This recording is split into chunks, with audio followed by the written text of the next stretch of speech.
Jake Morrison walked into the medical bay of Galactic Station Zenith 7 with a slight limp.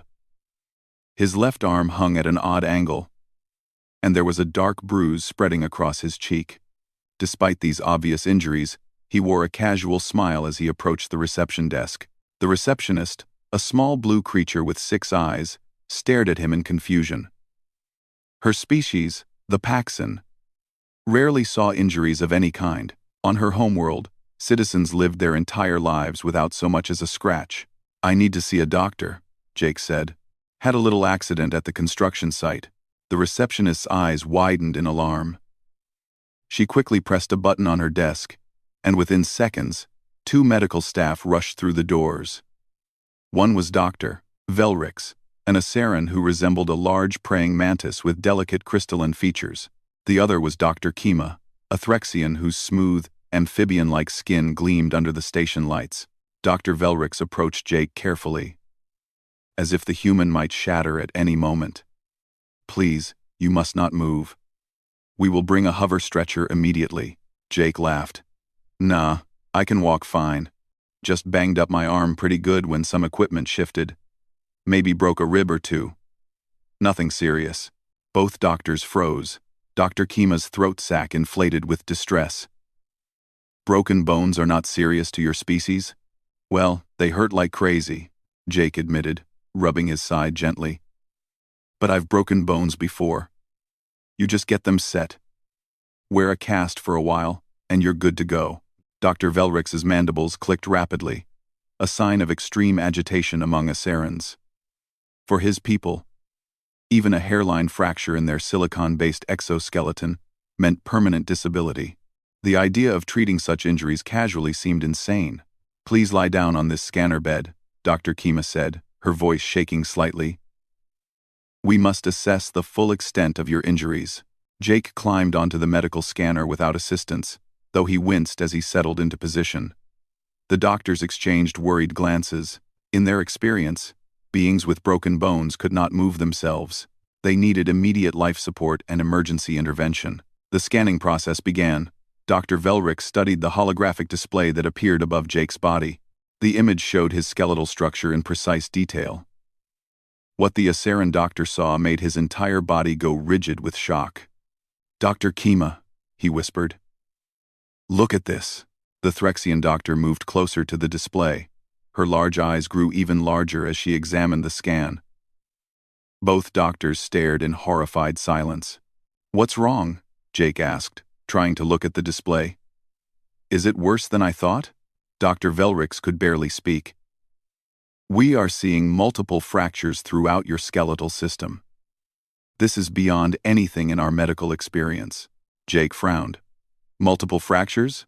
I only hurt my arm, and maybe a rib today." "Not from today," Dr. Kima said quietly. "These fractures show signs of previous healing. They are old injuries." "Oh, those," Jake said with a shrug that made both doctors flinch. "Yeah. I've broken a few bones over the years." "Doesn't everyone?" The question left both alien doctors speechless. Dr. Velrix began counting the visible fracture sites on the scan. His mandibles clicked faster and faster as the number grew. Finally, he turned to Dr. Kima with clear distress. 17, he said. "I count 17 separate fracture sites in various stages of healing." Jake nodded. "Sounds about right. Let's see. There was the collarbone when I was 9. Broke my wrist twice playing football in high school. Cracked a few ribs in a motorcycle accident when I was 22. Broke my ankle rock climbing 3 years ago." "Stop," Dr. Kima interrupted.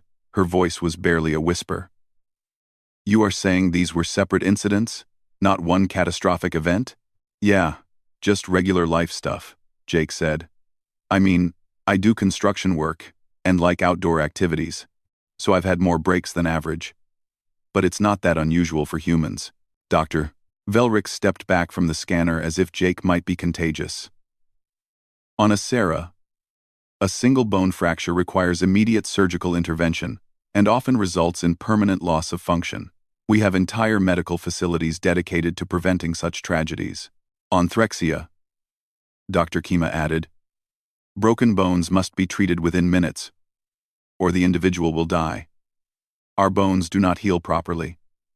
Once broken, they remain weak forever. Jake looked between the two doctors with growing understanding. So when you guys break a bone, it's really serious? It is the most serious medical emergency possible, Dr. Velrick said, short of immediate death. Well, that's rough, Jake said sympathetically. For humans, broken bones are pretty common. They hurt a lot, sure. But they heal up stronger than before. Something about calcium deposits making the bone tougher at the break site. Dr. Kima's throat sac deflated and inflated several times. This was her species' equivalent of hyperventilation. Your bones become stronger after breaking? Yeah, that's what the doctors on Earth always told me, Jake confirmed. Dr. Velrix was silent for a long moment. Then he turned to the receptionist. Contact the human medical liaison immediately. We need expert consultation. The receptionist nodded and began making the call. Within minutes, a human woman entered the medical bay. She was tall, with dark hair pulled back in a practical ponytail. Her name badge read, Lisa Chen, Human Medical Liaison. You called for me? Lisa asked. Then she saw Jake on the scanner and smiled. Hey Jake, what did you do this time? Just a little accident with a cargo container, Jake said. These docs are freaking out about my medical history though. Lisa walked over to the holographic display and studied it. Ah, I see. They found your old breaks. 17 fractures, Dr. Velrick said, his voice strained. How is he still alive? How is he conscious? How is he not in agonizing pain? Lisa looked at the two alien doctors with understanding. You're from low-gravity worlds, right? This must seem really strange to you. Strange, Dr. Kima repeated. This human has survived what should have been multiple fatal injuries. We have never encountered anything like this. Well, Lisa said gently, maybe I should explain how human bones work. This might take a while, and it's going to sound pretty wild to you. But I promise, Jake is completely normal for a human. In fact, he's probably healthier than most humans his age. Dr. Velrix looked at Jake, then at the scan showing 17 healed fractures, then back at Lisa. Please explain. We must understand this before we can properly treat his current injuries. Jake settled back on the scanner bed, trying to get comfortable. His ribs were starting to hurt more, but he knew the pain was manageable. He had been through this before, many times before. Lisa pulled up a chair and prepared to give the alien doctors a crash course in human durability. She had a feeling this was going to be a long night. The expressions on Dr. Velrix and Dr. Kima's faces told her they were not prepared for what they were about to learn regarding human resilience. Outside the medical bay, the word was already spreading through the station. A human had arrived with 17 broken bones and was casually chatting with medical staff. Other species began to gather, curious and concerned about this strange death-worlder who treated catastrophic injuries like minor inconveniences. Jake closed his eyes and tried to relax. He just wanted to get his arm set, and maybe some painkillers for his ribs. He had no idea that his casual attitude toward broken bones was about to change how the entire galactic medical community viewed human beings. Lisa Chen pulled up a holographic display showing the basic structure of human bones. Dr. Velrix and Dr. Kima leaned forward, their different types of eyes focused intently on the image. Human bones are made primarily of calcium phosphate, Lisa began. It's a mineral compound that's both strong and flexible. When a bone breaks, the body immediately begins repairing it. Dr. Kima's throat sac pulsed. Our bones are cartilaginous. Once damaged, they cannot regenerate properly. The break remains weak forever. Ours are silicon-based crystal structures, Dr. Velrix added. When they shatter, they cannot be repaired. We must replace them with artificial implants. And even those never function as well as the original. Lisa nodded sympathetically. I understand. But human bones are different. Let me show you the healing process. She expanded the display to show a time-lapse animation of a broken human bone healing. The two alien doctors watched in fascination as the animation showed blood cells rushing to the fracture site, followed by the formation of new bone tissue. First, the body creates a blood clot at the break, Lisa explained. Then, special cells, called osteoblasts, start building new bone material. Within a few weeks, the bone is reconnected. Within a few months, it's fully healed and often stronger than before. Stronger? Dr. Velrix's mandibles clicked rapidly. The damaged area becomes stronger? Yes, Lisa confirmed. The body overcompensates during healing. It deposits extra calcium at the fracture site, creating a thicker, more reinforced area. It's like adding extra support to a weak point in a structure. Jake spoke up from the scanner bed. I broke my right arm twice, same spot both times. Doc on Earth told me that section of bone is now about 20% thicker than the rest of my arm.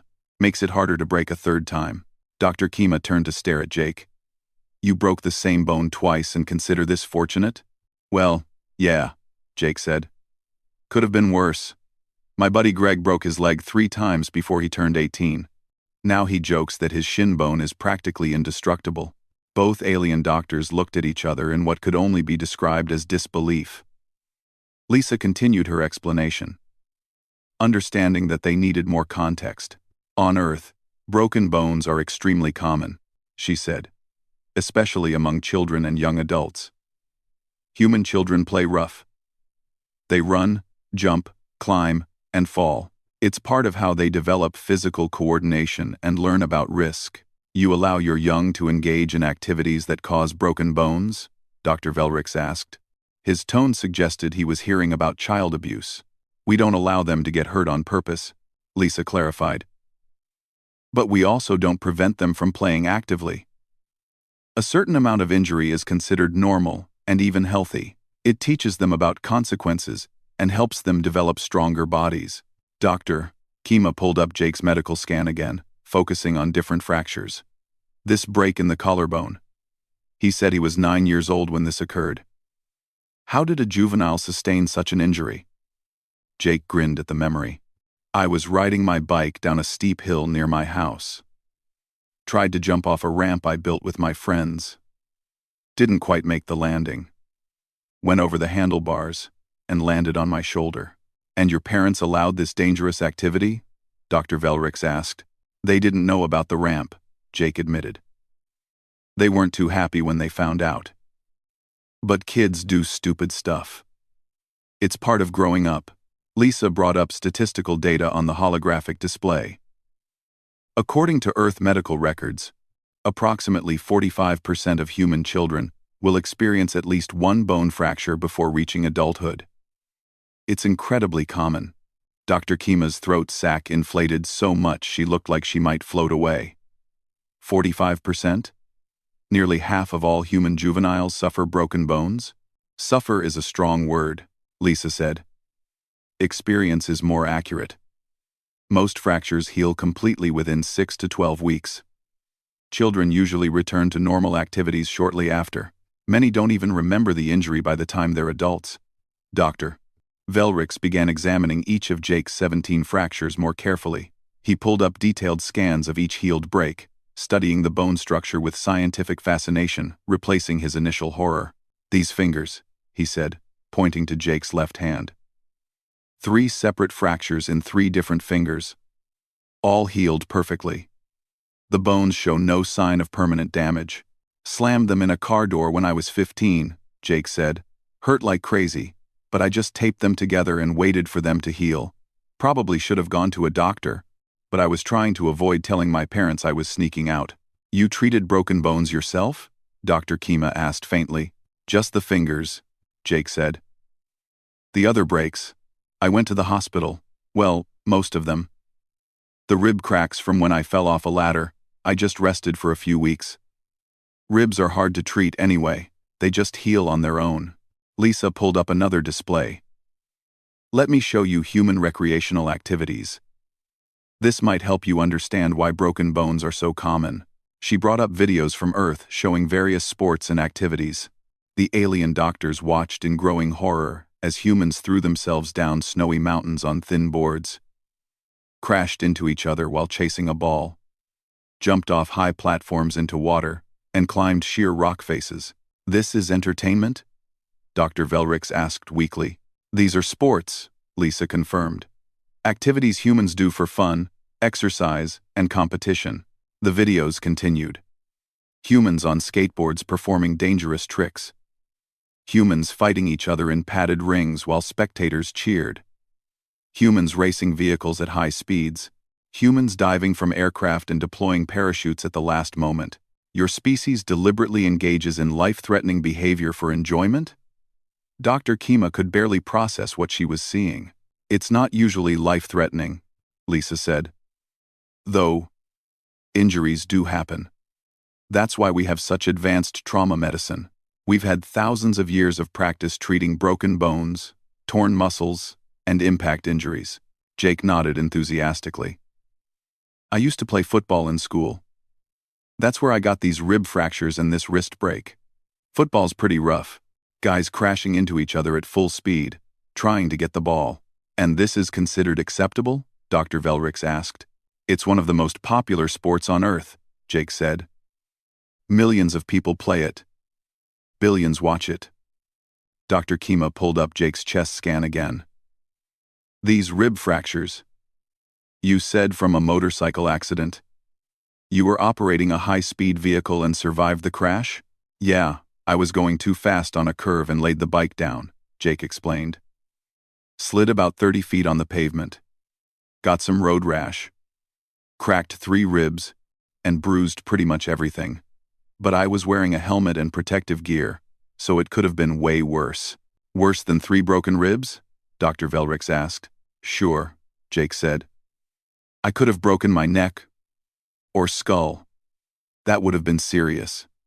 The 2 alien doctors exchanged another long look. Lisa could see them struggling to process this information. She pulled up one more set of data. "Here's something else you should know," she said. "Earth is classified as a Class 9 death world. High gravity, extreme temperature variations, violent weather patterns, aggressive wildlife, and multiple toxic substances in the environment. Humans evolved to survive in conditions that would kill most spacefaring species within hours. We were aware Earth was dangerous," Dr. Velrix said, "but we did not understand the full implications. The high gravity alone makes human bones incredibly dense and strong," Lisa continued. "Then add in our active lifestyle, our healing capabilities, and our pain tolerance. We're built to take damage and keep going." Jake shifted on the scanner bed, trying to find a more comfortable position. "Speaking of which, Doc, any chance we can get to actually treating my current injuries? This arm is starting to throb pretty bad." Dr. Kima snapped back to attention. "Yes, of course. Forgive us. We became distracted by the unprecedented nature of your medical history." Dr. Velrix pulled up the scan of Jake's current injuries. The arm shows a clean fracture of the radius.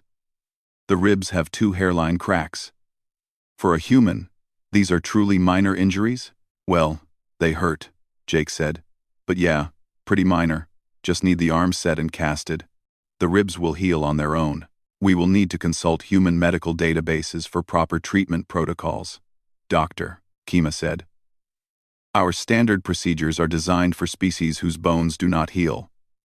We must learn the correct approach for self-repairing skeletal structures." Lisa stood up. "I can help with that. Let me access the human medical files. We'll get Jake fixed up properly." As Lisa began pulling up treatment procedures, Dr. Velrix continued studying Jake's scan. He was beginning to see the human body in a new light, not as a fragile thing that had somehow survived multiple catastrophes, but as an incredibly resilient organism designed to endure and recover from damage that would destroy other species. "Remarkable," Dr. Velrix murmured. "Absolutely remarkable." Word spread quickly through Galactic Station Zenith 7. Within an hour of Jake's arrival, the medical bay had attracted attention from station administrators and security personnel. The idea that a being with 17 broken bones was casually chatting with doctors seemed impossible to most species on the station.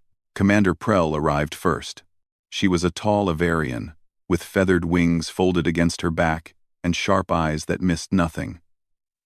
Her species had hollow bones for flight, making them extremely fragile. Even minor impacts could cause serious damage. I received reports of a possible assault case, Commander Prell said as she entered the medical bay. Her head tilted as she observed Jake on the scanner. Is this the victim? Victim? Jake asked, confused. I'm not a victim. Just had an accident at work. Commander Prell approached the holographic display showing Jake's skeletal scan. Her feathers ruffled in distress as she saw the 17 healed fractures. This individual shows signs of repeated severe trauma. We must investigate who is responsible for these injuries. Nobody's responsible, Jake said. Well, except me, I guess. Most of these were my own fault for being careless or doing dumb stuff. The commander's head tilted further, a sign of confusion in her species. You are claiming you inflicted these injuries upon yourself? Lisa stepped forward. Commander, I think there's been a misunderstanding. These injuries occurred over the course of Jake's entire life. They're old fractures that healed years ago. This is completely normal for humans. Normal? Commander Prell's wings opened slightly in alarm. 17 broken bones is normal? For humans, yeah, Jake said. I know it seems weird, but our bones heal. It's not a big deal. Dr. Velrix and Dr. Kima both nodded in confirmation, though they still looked somewhat shocked by the whole situation. Doctor, Velrix spoke up. We have verified this information with human medical databases. Broken bones are indeed extremely common among humans. Their skeletal structure is designed to repair itself. Commander Prell slowly closed her wings. I find this difficult to accept. On my homeworld, a single broken wing bone ends a career. Often a life. We have entire social support systems for those who suffer such tragedies. Different species, different biology, Lisa said gently. For Avarians, broken bones are catastrophic. For humans, they're inconvenient, but temporary. The commander was silent for a moment, processing this information. Then she pulled out a communication device. I must report this to the station director. This has implications for safety protocols involving human personnel. I have sawed. This has my eye. I have sawed. I have sawed. I have sawed. As Commander Prell made her call, more curious observers began gathering outside the medical bay. Several peered through the transparent walls, watching the human who had survived multiple fractures. To many species on the station, Jake was like a living miracle. Dr. Kima noticed the growing crowd and closed the privacy screens. Perhaps we should limit distractions while we work. 1. Jake's current injuries were finally being treated. Dr. Velrix, working carefully with Lisa's guidance, had set the broken arm properly. The procedure was different from anything he had done before. Instead of permanent implants or extensive surgical intervention, the treatment was remarkably simple. Align the bone, immobilize it with a cast, and let the body heal itself. This is the standard treatment? Dr. Velrix asked as he applied the casting material to Jake's arm. Simply holding the bone in place while it repairs? Quote, for clean breaks like this, yes, Lisa confirmed. Jake's body will do the rest. In about 6 weeks, the bone will be fully healed. 6 weeks, doctor, Kima repeated. On Threxia. If a bone could heal at all, it would take months of complete immobilization and intensive medical care. And the individual would never regain full function. I'll probably be back to light work in a couple weeks, Jake said. Can't do heavy lifting with the cast, but I can still supervise and do planning. Both alien doctors stared at him. The concept of returning to work with broken bones seemed absurd. Lisa's communication device buzzed. She checked it and smiled. I've got Dr. Nina Ross on a call from Earth. She's an orthopedic specialist. Thought she might be helpful for answering questions. A holographic projection appeared, showing a middle-aged human woman with short gray hair and a friendly smile. Hello, everyone. I heard we're having an interesting cross-cultural medical moment? Dr. Ross, Dr. Velrick said respectfully. "We would appreciate any expertise you can provide. We are struggling to understand human bone healing." Dr. Nina Ross nodded. "I've been briefed on the situation. Let me start by saying that Jake's medical history is completely unremarkable for a human his age. 17 fractures over 34 years is actually below average for someone who plays sports and works in construction." "Below average?" Dr. Kima's throat sac inflated. "How many fractures does the average human sustain?" "Hard to say exactly," Dr. Ross replied. "Many people break fingers or toes and never go to a doctor. They just tape them up and wait for healing.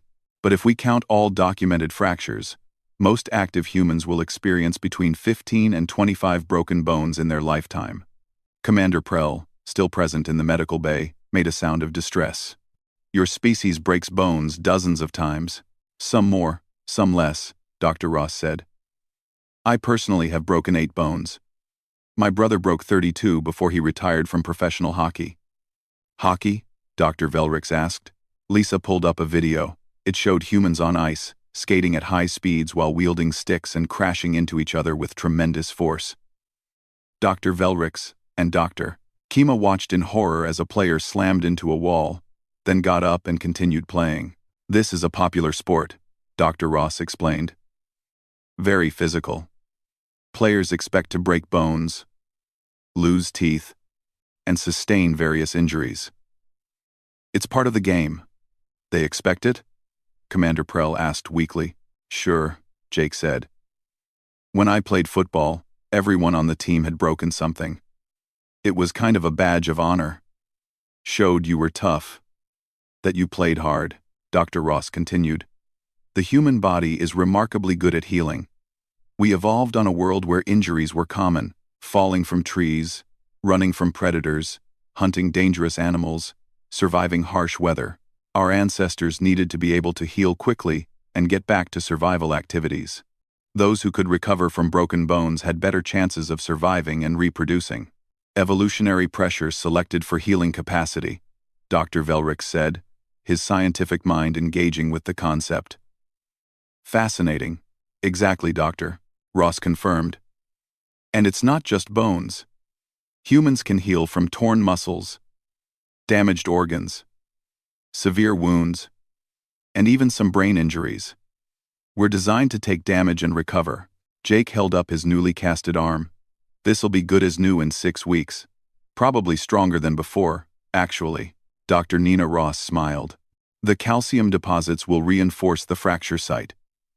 It's one of the benefits of our healing process. Break a bone, get a stronger bone." Dr. Kima pulled up data on her own species. Threxians can regenerate limbs if lost completely, but broken bones do not heal. It seems each species has different strengths. "That's true, Doctor," Ross agreed. "Humans can't regenerate limbs like some species can. But we're exceptionally good at repairing damage to our existing structures.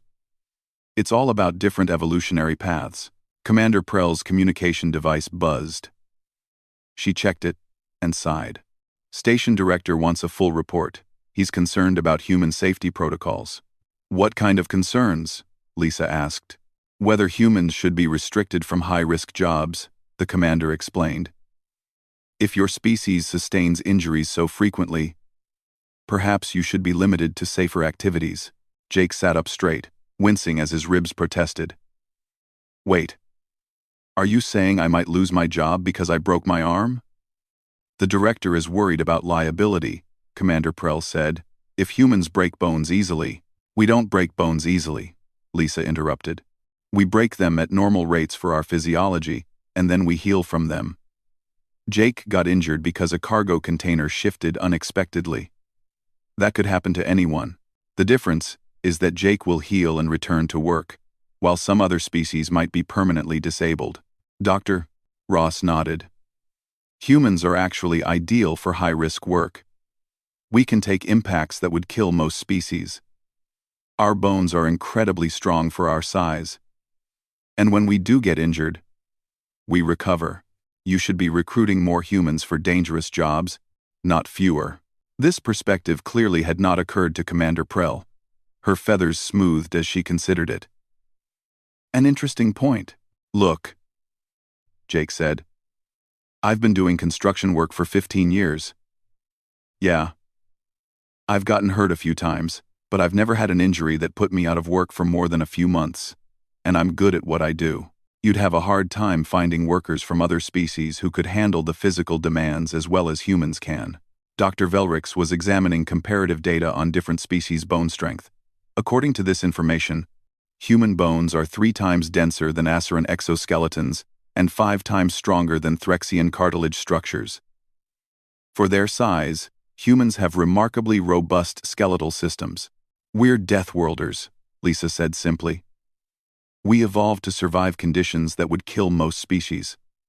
That includes having tough bones that can take impacts and heal from damage. Commander Prell made several notes on her device. I will include all of this information in my report. Perhaps we have been underestimating human durability. You definitely have, Jake said with a grin. We're tougher than we look. Over the next few hours, the medical bay became an impromptu classroom. Dr. Velrix and Dr. Kima, their initial horror transformed into scientific curiosity, asked endless questions about human physiology. Dr. Nina Ross remained on the holographic call, happy to provide detailed explanations. Show us the cellular process again, Dr. Velrix requested. I want to understand exactly how osteoblasts function. 1. Osteoblasts function. Dr. Ross brought up a detailed animation showing bone cells at work. When a fracture occurs, the body immediately responds. Blood vessels in the bone tissue rupture, creating a hematoma. That's basically a blood clot. Within hours, inflammatory cells arrive to clean up damaged tissue. Then what happens? Dr. Kima asked, leaning closer to the display. Specialized cells called osteoclasts remove damaged bone fragments. Dr. Ross continued. At the same time, osteoblasts begin building new bone matrix. They lay down collagen fibers and calcium phosphate crystals. Over weeks, this soft callus becomes hard bone. Jake watched the doctors with amusement. His arm was properly casted now, and the pain medication was starting to work. His ribs still hurt, but that was manageable. He had been through worse. The remodeling phase is most interesting, Dr. Ross said. Once the bone is reconnected, the body reshapes it. Unnecessary bone material is removed, and the structure is refined.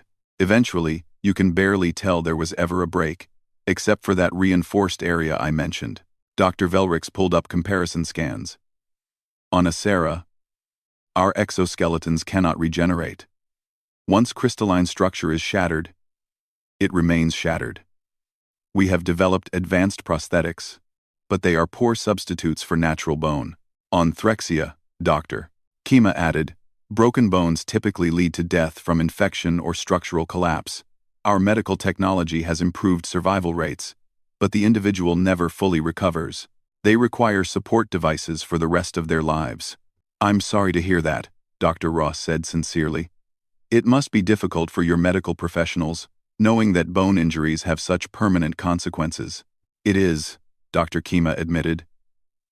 We have entire branches of medicine dedicated to bone injury prevention.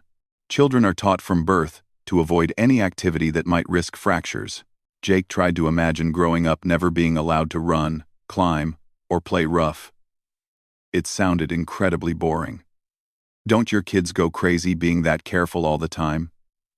They learn caution early, Dr. Kima said. It is necessary for survival. Then, I contated. They learn caution. I contated. They learn caution. I contated. They learn caution early. Dr. Kima said. I contated caution. Dr. Kima said. I contated caution. Lisa pulled up information about human childhood. Human children are encouraged to play actively. Parents expect minor injuries. Scraped knees, bruised elbows, occasionally broken bones. It's considered part of healthy development.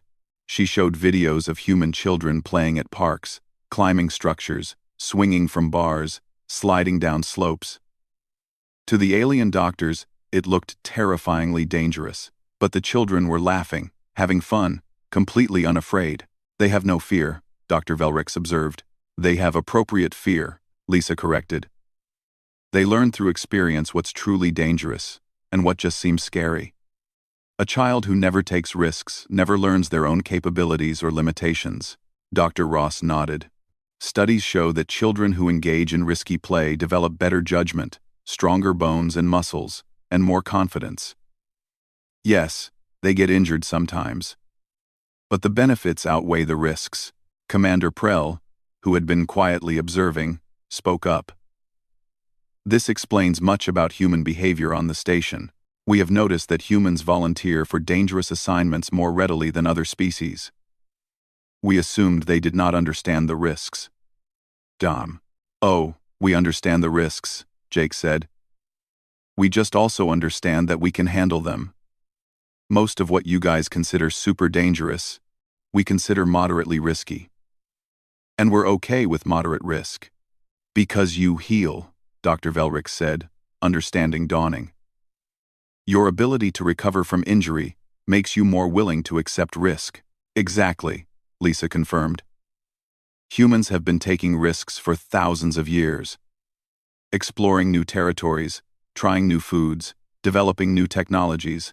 We could not have advanced as a species if we were too cautious. Dr. Kima brought up statistics about workplace injuries on the station.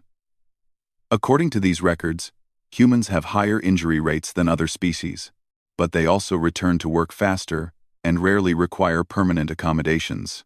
Because we heal. Jake repeated. Break an arm. Take 6 weeks off. Come back good as new. Meanwhile, if an Asaran breaks their exoskeleton, they're out permanently. That is why we are so careful, Dr. Velrix said. One mistake can end a career or a life. Dr. Ross leaned forward in her holographic projection. I've been thinking about this situation. There might be value in sharing human medical knowledge more broadly. Not to change how other species heal, but to help you understand human capabilities better. What do you mean? Dr. Kima asked. Well, for example, you could update your medical protocols for treating humans, Dr. Ross explained. Right now, you're applying treatment standards designed for species whose bones don't heal. But humans need different care, less invasive intervention, more focus on proper alignment and immobilization. Shorter recovery expectations. Dr. Velrix's mandibles clicked thoughtfully. A specialized treatment protocol for human bone injuries. That would be valuable. We could develop training materials, Lisa suggested. Help alien medical staff understand what's normal for humans versus what's actually dangerous. Jake raised his casted arm. Like, this is normal. Painful but normal. But if I came in with a skull fracture or a broken neck, that would be serious. You guys need to know the difference. Skull fractures and spinal injuries are always serious for humans, Dr. Ross confirmed. But arms, legs, ribs, fingers, toes, those heal reliably with proper care. Treat them as moderate injuries, not catastrophic ones. Dr. Kima was already making notes. This information could save lives. If we understand human healing capacity, we can provide better care. A new figure appeared at the medical bay entrance. Station Director Kolath was a massive being, easily 8 feet tall, with thick scaled skin and powerful limbs. His species, the Vraxen, were herbivores from a high-gravity world, making them one of the few species on the station comparable to humans in physical durability. I understand we have a situation regarding a human worker, Director Kolath said in a deep, rumbling voice. Jake waved his casted arm. Hey, Director. Sorry about the fuss. Didn't mean to cause problems. Director Kolath studied Jake's medical scan with experienced eyes. Unlike the other species present, he did not seem particularly shocked by the 17 healed fractures. Your bones heal like Vraxen bones.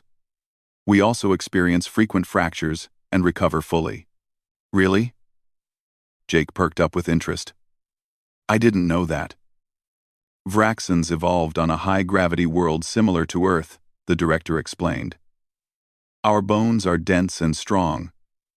But we still break them occasionally. They heal within weeks. I personally have broken bones 9 times. Dr. Velrix looked between the human and the Vraxan with new understanding. High-gravity worlds produce species with self-healing skeletal systems. The environmental pressure requires it. Precisely, Director Koleth confirmed. Which is why I am not concerned about this incident. Jake will heal and return to work. This is normal for Deathworld species. Commander Prell stepped forward. Sir, should we update our safety protocols regarding humans? Yes, the director said immediately. But not to restrict them. We should be utilizing human durability more effectively. Humans can work in high-risk environments that would be unsuitable for most species. We should be recruiting more human workers, not fewer. Jake grinned. I like the sound of that. However, Director Kolath continued, we should also improve our medical facilities to better serve human needs. Dr. Velrix, Dr. Kima, I want you to work with Dr. Ross and develop comprehensive treatment protocols for humans. Make this station the best place in the sector for human medical care. Both doctors straightened with pride. We will do so immediately, Dr. Velrix said. Dr. Ross smiled from her holographic projection. I'll be happy to help. We can start by sharing Earth's medical databases and treatment guidelines. Lisa pulled out her communication device. I'll contact other human medical liaisons in the sector. This knowledge should be spread to all stations with human populations. Jake watched all of this with bemusement. He had just come in to get his broken arm fixed. He had no idea it would turn into a station-wide educational event about human biology. Can I go now? He asked. The painkillers are working, the arm's casted, and I'm getting kind of hungry. Everyone stopped and looked at him. Doctor, Kima's throat sac inflated with what might have been amusement. Yes, you may go. Rest for 3 days. Then return for a follow-up scan. Avoid heavy lifting for 6 weeks. Jake hopped off the scanner bed. Thanks, Doc. Appreciate you not freaking out too much about my bones. We did freak out, Dr. Velrix admitted. But we learned much. Thank you for your patience. Jake headed for the exit, then paused and turned back. Hey, one more thing. You guys might want to warn the cafeteria that humans eat spicy food too. Last week, Carlos from the engineering deck made some hot sauce from Earth ingredients. 3 aliens ended up in here thinking they'd been poisoned. The doctors exchanged glances. Lisa sighed. I'll add that to the training materials. Human dietary tolerances are a whole other topic. 3 months later, Galactic Station Zenith 7 looked much the same as before. Ships docked and departed, species from across the galaxy conducted business and research, and life continued its normal rhythm. But in the medical bay, everything had changed. Dr. Velrix stood before a classroom of medical students from various species, all eager to learn about the newest advancement in galactic medicine. Behind him, holographic displays showed detailed information about human skeletal structure. The key difference, Dr. Velrix explained, is that human bones are living tissue. They contain blood vessels, nerves, and active cells. When damaged, these cells immediately begin repair processes. A young Paxson student raised a delicate appendage. But instructor, how do we know when a human bone injury is serious versus minor? Dr. Velrix pulled up a chart. Excellent question. We have developed a classification system. Green level injuries include fingers, toes, and ribs. These typically heal without intervention. Yellow level includes arms, legs, and facial bones. These require medical attention, but are not life-threatening. Red level includes skull, spine, and pelvis. These are genuine emergencies. The students took careful notes. This training program had become mandatory for all medical staff on the station.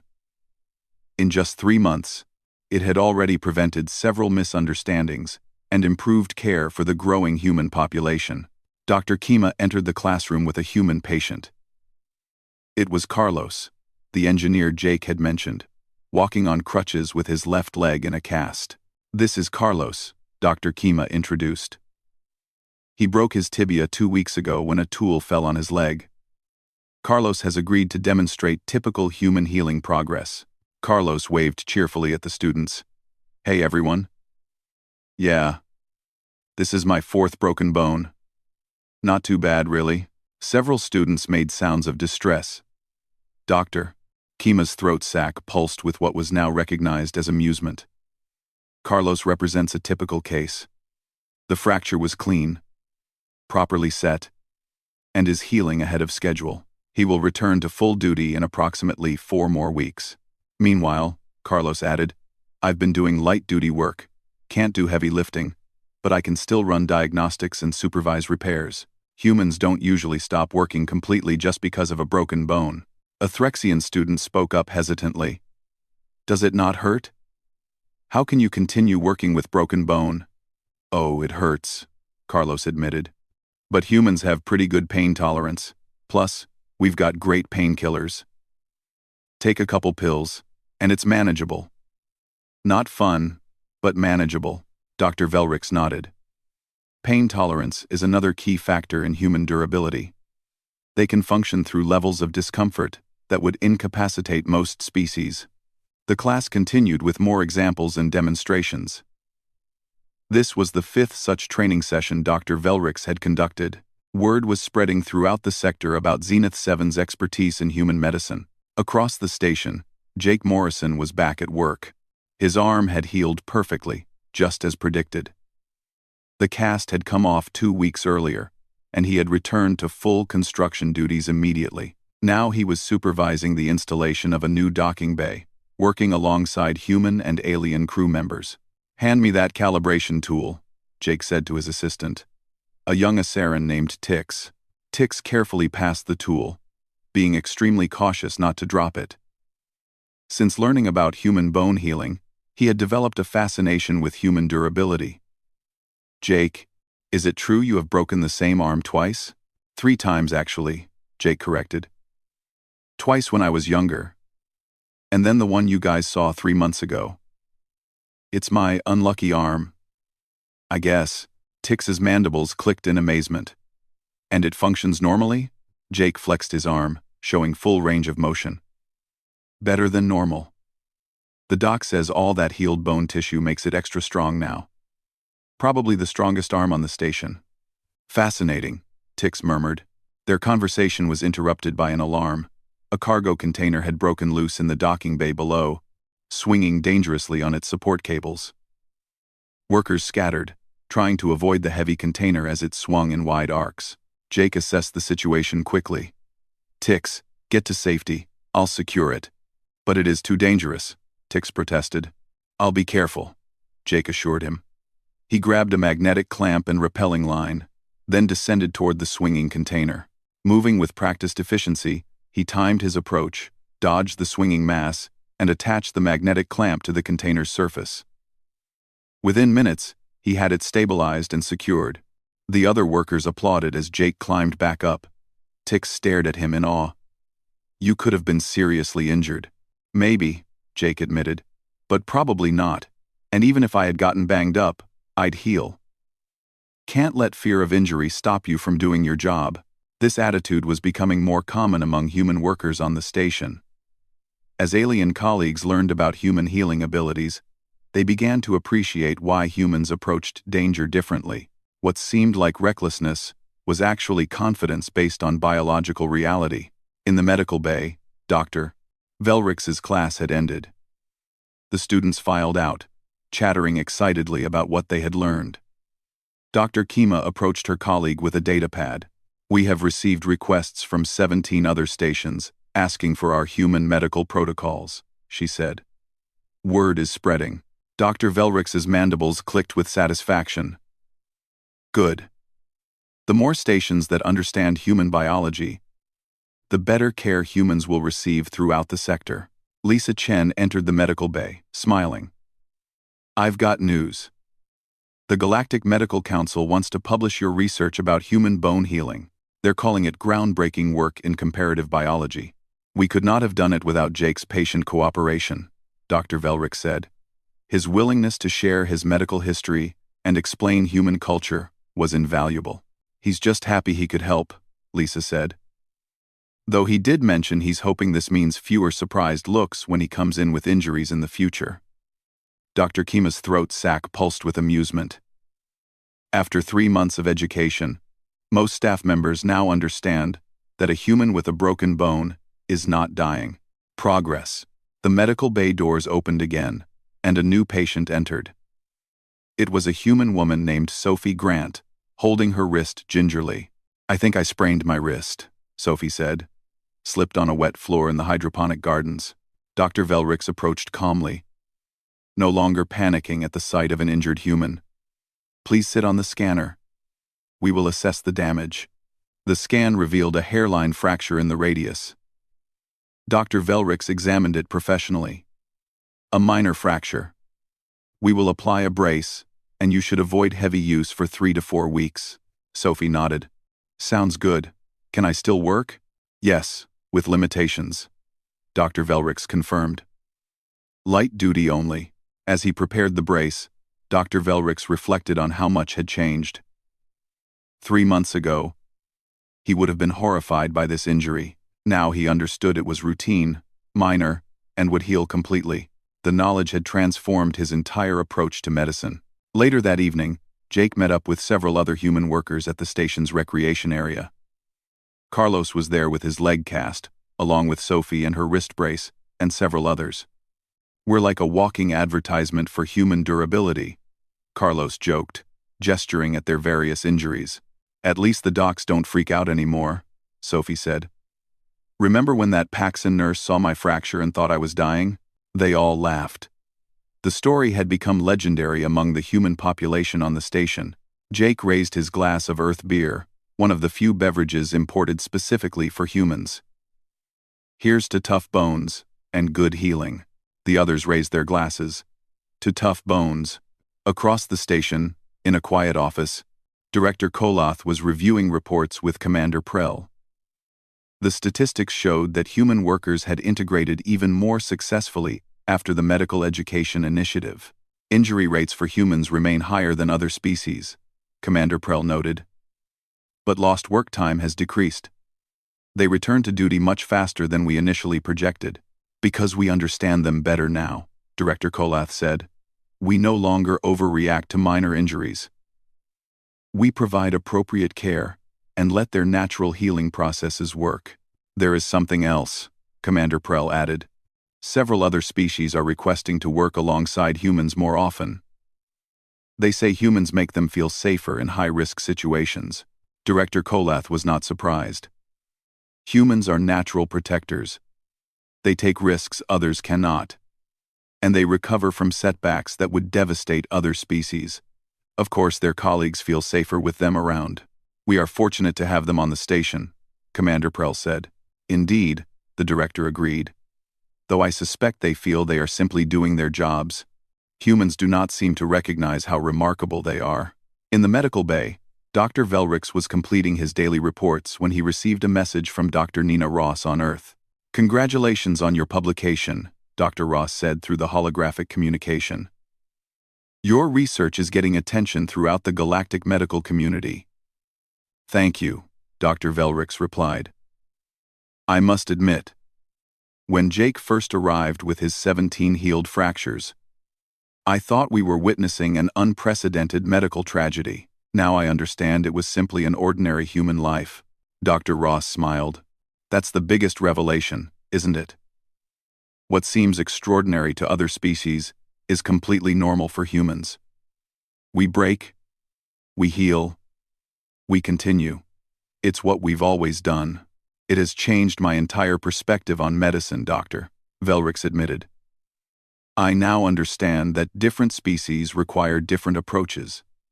There is no universal standard for what constitutes a serious injury." "That's wisdom that will serve you well," Dr. Ross said. "You've made Zenith 7 a model for human medical care. Other stations will learn from your example." After the call ended, Dr. Velrix walked to the observation window overlooking the station's main concourse. Below, he could see humans and aliens working together, each species contributing their unique strengths. A human carrying heavy equipment that would require 3 Acerans to lift. a Threxian using their precise manipulative abilities to perform delicate repairs, an Avarian using their flight capability to access high spaces. Each species different, each valuable. Dr. Velrix's mandibles clicked softly. He had learned so much from one human with 17 broken bones. He had learned that strength came in many forms, that resilience could be biological as well as psychological, and that understanding differences was the key to effective care. The medical bay was quieter now, but it was always ready. Ready for the next injury, the next learning opportunity, the next chance to bridge the gap between species. And somewhere on the station, Jake Morrison was probably doing something that would eventually result in broken bone number 18. But that was okay. He would heal. He always did, because that was what humans did best. They broke, they healed, they continued. And in doing so, they showed the galaxy what true resilience looked like.